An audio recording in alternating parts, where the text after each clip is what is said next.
Sekarang kita lanjutkan kepada pasal berikutnya, yaitu babus shalah. Bab tentang menerangkan salat. Ya, as-shalah imaduddin. Faman agamaha faqad agamadin. Waman tarakaha faqad hadamadin. Salat adalah tiangnya agama.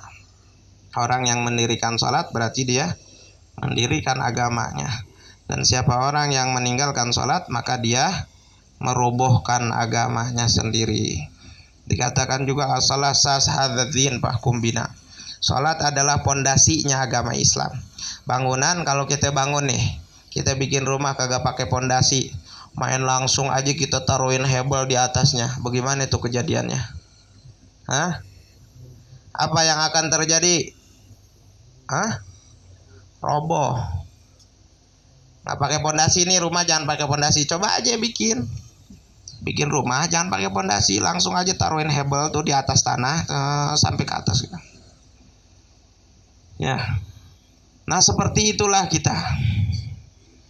Dikatakan juga as-shalah bimanzilatir rawas fil badan. Salat itu diibaratkan seperti kepala di tubuh manusia. Kalau ada orang, ya kan, badannya ada, tangannya ada, kakinya ada, paranya ora. Kepalanya kagak ada, bagaimana tuh? Cakep ya? Hah? Bagus ya? Bagus nggak? Kagak bagus. Nah, begitulah orang kalau misalkan dia, apalagi dia muslim, mayusallun, orang Islam, dia nggak sholat, bagaimana? Sementara yang paling menonjol perbedaan antara orang muslim dengan kafir adalah sholat, ya. Makanya bilang man taraka salata muta'ammidan faqad kafara jihara. Siapa orang yang meninggalkan salat dengan sengaja-ngaja, maka dia kufur, ya kan? Gitu. Salat ini furidat lailatul Isra qabla al-hijrah bisana. Salat itu Allah Subhanahu wa taala wajibkan di malam Isra sebelum hijrah satu tahun. Sebelum Rasulullah SAW 1 tahun sebelum hijrah ke kota Madinah, Allah Subhanahu wa taala Isra dan Mi'rajkan Rasulullah SAW. Ketika di Isra tersebut Allah berikan kepada Rasulullah yaitu perintah salat, ya. Wa hikmatu masyru'iyati ad-dallul wal khudu' baina yadayillahi ta'ala wa isti'malul jawarih fi khidmatihi. Hikmah Allah Subhanahu wa taala. Kenapa Allah Subhanahu wa taala perintahkan kita salat? Apa hikmahnya? Hikmahnya Allah Subhanahu wa taala perintahkan kita salat supaya kita itu selalu merendahkan diri, selalu menghinakan diri kita di hadapan Allah Subhanahu wa taala. Dan tujuannya apa? Supaya kita menggunakan seluruh anggota tubuh kita di dalam keadaan khidmat kepada Allah Subhanahu wa taala. Kita kan dikasih mata, telinga, apa semua sama Allah, kita gunakan itu untuk khidmat kepada Allah Subhanahu wa taala.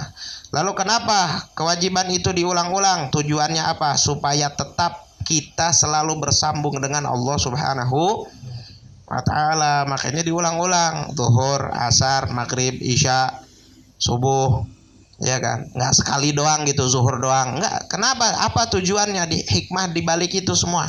Tujuannya supaya kita ini enggak lupa sama Allah. Biar kita setiap saat, setiap waktu kita selalu ingat Allah Subhanahu. Minimal 5 waktu setiap hari kita ingat sama Allah. Makanya perintahnya diulang-ulang.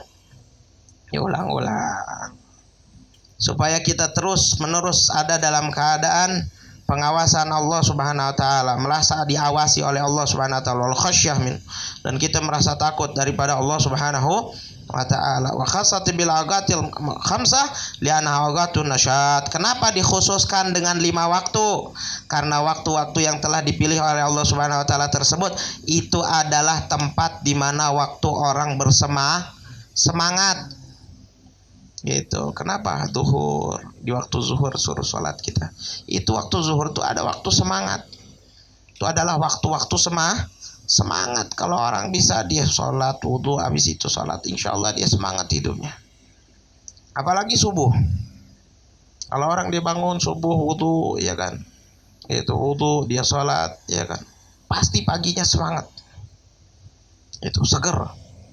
Tapi kalau misalkan dia nggak bangun subuh, paginya udah dari pagi sampai sore, sampai pagi lagi nggak karuan nanti, sampai subuh. nggak karuan itu. Tapi kalau dia bangun subuh, dia sholat, maka insya Allah sepanjang hari dia bakal senang hidupnya, senang, bahagia, ya, semangat, gitu.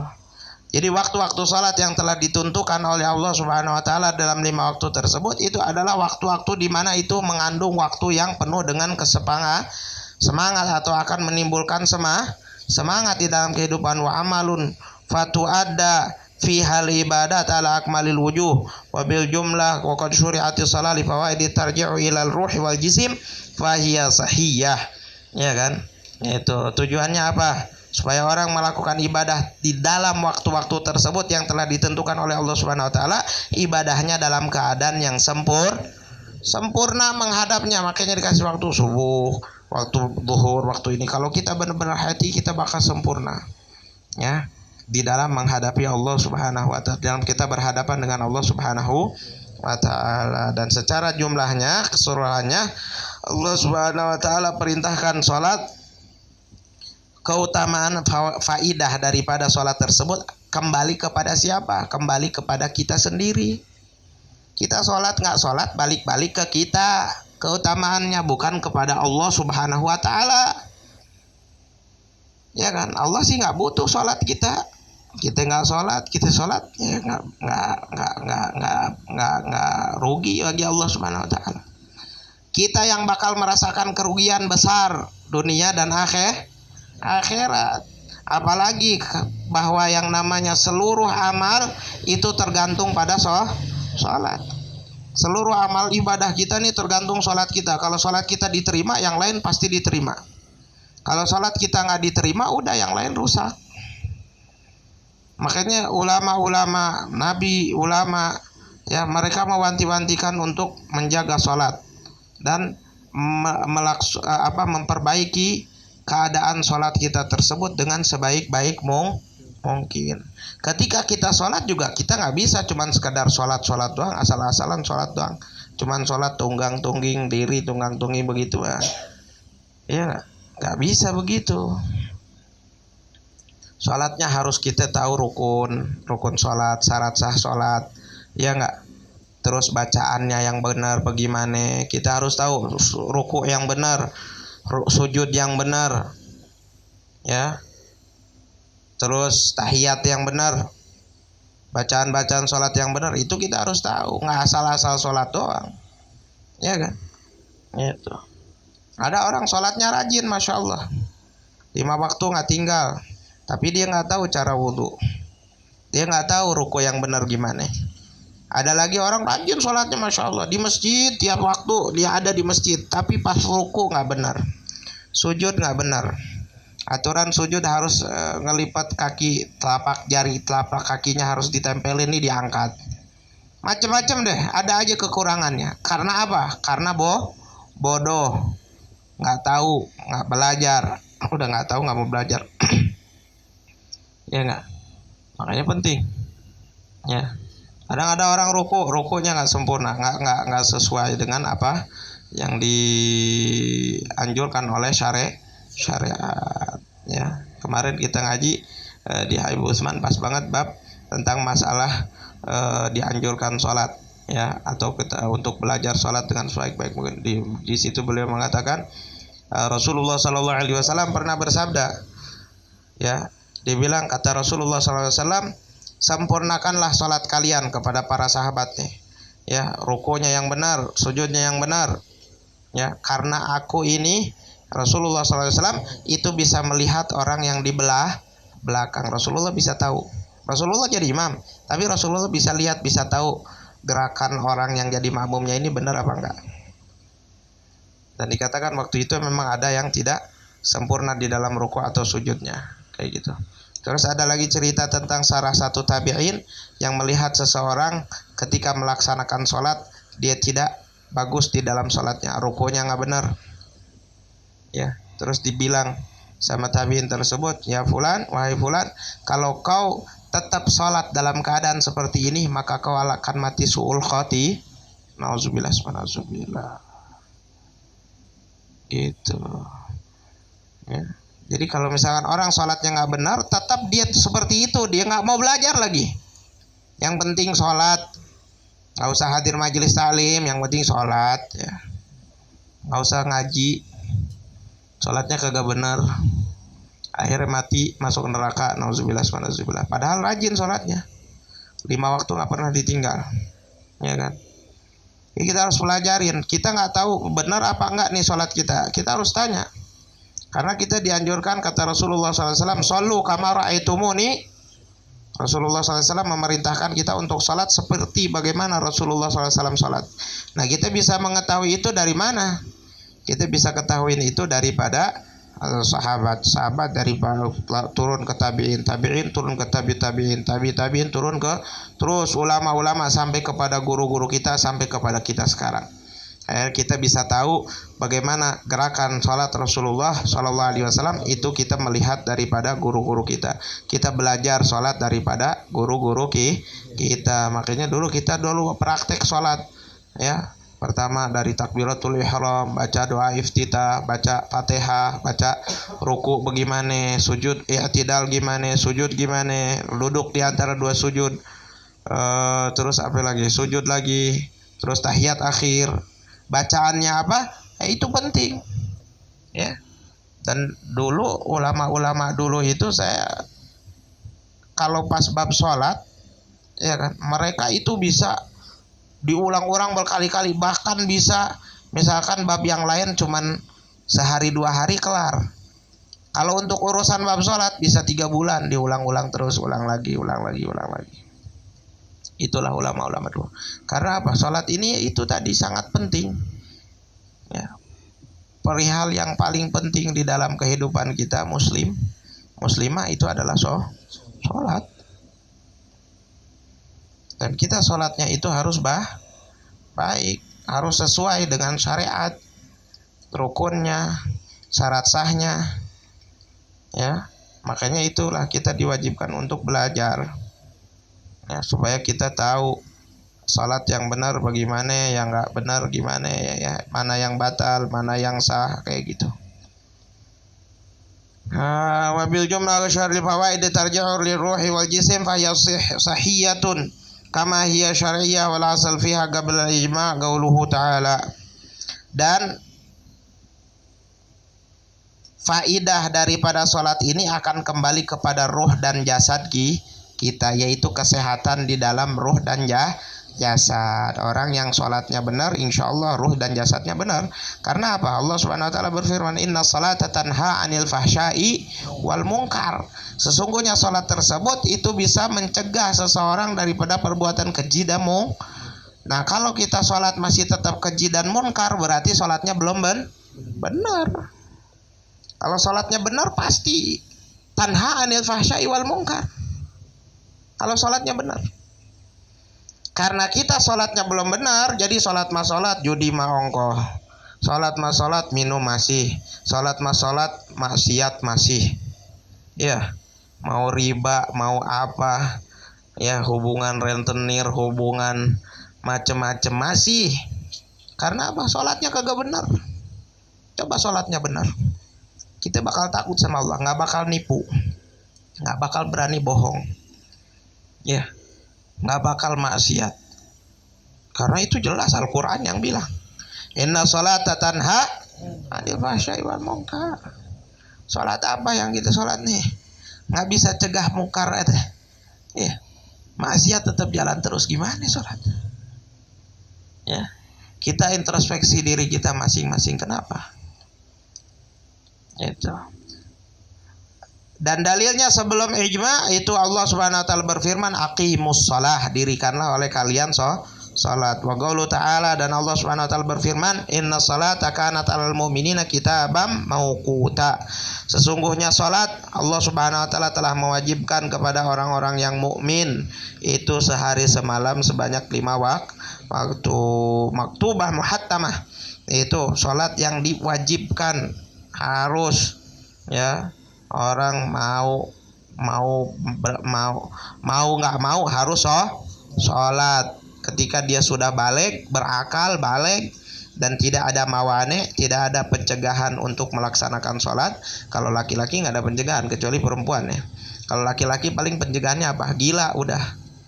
Itu kalau orang masih bisa gerak mulut, masih ada ruh di dalam nyawanya, ya kan, maka orang tersebut wajib untuk sholat. Masih akalnya masih normal. Kecuali dia udah gila, baru udah nggak wajib lagi sholat. Kalau dia udah gila atau misalkan dia koma, ya kan, itu udah nggak wajib sholat. Gitu. Tapi kalau misalkan masih hidup, nyawanya masih di dalam badannya, ya kan, malah matanya masih bisa melek, ya nggak, walaupun tubuhnya udah nggak bisa bergerak, tetap dia wajib untuk sholat. Gitu. Wa qala sallallahu alaihi wasallam li Mu'ad lamma ba'athahu ilal Yaman akhbarahum anna Allah qad farada alaihim khamsu salawat fi kulli yaumin wa lailah. Dan sabda Rasulullah sallallahu alaihi wasallam, Rasulullah sallallahu alaihi wasallam bersabda kepada Sayyidina Mu'ad bin Jabal. Sayyidina Mu'ad bin Jabal ini orang yang diutus sama Rasulullah sallallahu alaihi wasallam untuk dakwah di negeri Yaman. Kata Rasulullah sallallahu alaihi wasallam ketika Rasulullah mengutus Sayyidina Mu'ad bin Jabal untuk ke Yaman, kata Rasulullah, kasih kabar kepada mereka bahwa sesungguhnya Allah Subhanahu wa taala telah mewajibkan atas kaum muslimin dan muslimat untuk melaksanakan sholat 5 waktu di dalam setiap hari, setiap malam. 1 hari 1 malam 5 waktu. Wa ya afdalul ibadatil badaniyah adh-dhahirah, yaitu ibadah yang paling afdal secara zahir. Jadi ibadah yang paling afdal, ibadah badan yang paling afdal secara zahir adalah sholat. Adapun secara batin yaitu tafakur dan juga zikir, itu secara batin. Fa afdal minha wa hiya lugatan adwa wa syaran aqwalun muftatihatun bitakbir wa muftatihatun bitaslim bi syaraitin makhsusah. Ya. Yaitu salat apa? Salat menurut ahli bahasa artinya adalah ad-du'a. Wa syar'an secara syariat aqwalun, ucapan-ucapan, wa af'alun dan pekerjaan-pekerjaan, muftatihatun bitakbir wa muftatimatun bitaslim bi syaraitin makhsusah. Yang diawali dibuka dengan takbir dan diakhiri dengan salam. Salat itu diawali dengan takbir, diakhiri dengan salam. Ghaliban umumnya itu aqwal wa af'al. Ada lagi af'al bila aqwal. Ada kayak seperti salatnya orang yang bisu, nggak bisa ngomong, dia ada perbuatannya doang tapi tidak ada ucap. Ada lagi ucapan doang tapi tidak ada pekerja, kayak sholat orang yang lagi diikat, misalkan orang dibui di penjara nih, diikat, tetap sholat, ya kan, badannya diikat, ya mau nggak mau ya udah dia sholat, ngucap doang Allahu Akbar, Bismillahirrahmanirrahim, amin, Allahu Akbar, subhanarabbiyal azim wa bihamdi, dia nggak bergerak karena diikat badannya. Atau kayak seperti orang yang, kalau sekarang orang yang lumpuh misalkan, stroke, dia tetap sholat, ngomong bisa, ya udah dia sholat Allahu Akbar, Bismillahirrahmanirrahim, baca Bismillah apa semua. Habis itu Sami Allah liman hamid, Allahu Akbar, ruku, subhanarabbiyal azim wa bihamdi, subhanarabbiyal azim wa bihamdi. Tapi nggak bergerak dia, orang stroke. Sami Allah liman hamidah, rabbana walakal hamd, masih bisa ngomong. Allahu Akbar, subhanarabbiyal a'la bihamdi, subhanarabbiyal a'la bihamdi, nggak bergerak, nggak apa-apa. Jadi umumnya sholat itu ucapan-ucapan, pekerjaan-pekerjaan yang diawali dengan takbir, diakhiri dengan salam. Tapi kadang terjadi sholat itu hanya ada ucapan tapi tidak ada pekerjaan, atau hanya ada pekerjaan tapi tanpa ada ucapan. Bisyaraitin makhsusah, dengan syarat-syaratnya yang khusus. Wallahu a'lam bishawab. Makanya sampai Rasulullah SAW memerintahkan kepada kita apa? Kata Rasulullah SAW, perintahkan anak kalian untuk melaksanakan sholat dari usia 7 tahun, dan apabila mana dia meninggalkan di usia 10 tahun maka kita dianjurkan untuk memukulnya. Jadi sampai dari 7 tahun kita udah perintahin, udah suruh ngajarin anak kita, bukan merintahkan doang, bukan cuma nyuruh sholat, bukan, tapi kita kasih tahu sholat nih kayak begini tong, wudunya kita ajarin. Sebelum sholat kan ada wudu yang benar gimana, terus istinja kita harus ajarin anak kita, cebok yang benar. Ya, kalau cebok tuh jangan pas habis buang air kecil atau habis buang air besar langsung cebok, tunggu biar tiris dulu. Ajarin dari kecil biar dia ngerti nanti. ya kan, tunggu tiris baru cebok, ya cara ceboknya bagaimana itu penting, mau urusan masalah najis kayak gitu. Habis itu ajarin cara dia wudhu yang benar, cara